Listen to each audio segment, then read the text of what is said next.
चतुर्थः पाठः हास्यबालकविसम्मेलनं। विविधवेशभूषाधारिणः चत्वारः बालकवयः मञ्चस्य उपरि उपविष्टाः सन्ति। अधः श्रोतारः हास्यकविताश्रवणाय उत्सुकाः सन्ति, कोलाहलं च कुर्वन्ति। सञ्चालकः: अलं कोलाहलेन अद्य परं हर्षस्य अवसरः यत् अस्मिन् कविसम्मेलने काव्यहन्तारः कालयापकाश्च भारतस्य हास्यकविधुरन्धराः समागताः सन्ति। एहि करतलध्वनिना वयम् एतेषां स्वागतं कुर्मः।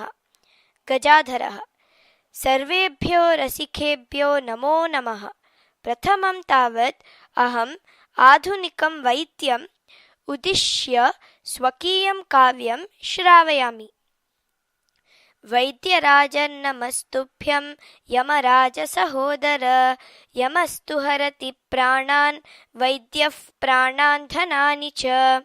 सर्वे उच्चैः हसन्ति। कालान्तकः: अरे, वैद्यास्तु सर्वत्र, परन्तु न ते मादृशाः कुशलाः जनसङ्ख्यानिवारणे। ममापि काव्यम् इदं शृण्वन्तु भवन्तः। चितां प्रज्वलितां दृष्ट्वा वैद्यो विस्मयमागतः।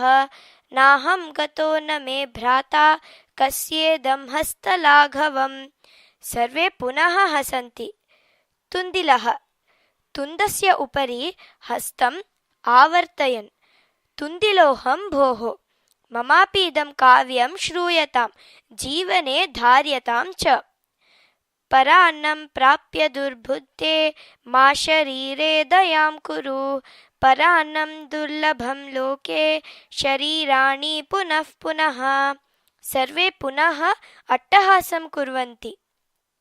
चार्वाकः: आम् आम्, शरीरस्य पोषणं सर्वथा उचितमेव। यदि धनं नास्ति तदा ऋणं कृत्वापि पौष्टिकः पदार्थः एव भोक्तव्यः। तथा कथयति चार्वाककविः।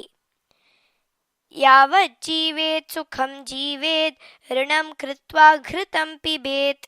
श्रोतारः: तर्हि ऋणस्य प्रत्यर्पणं कथं? चार्वाकः: श्रूयतां मम अवशिष्टं काव्यम्।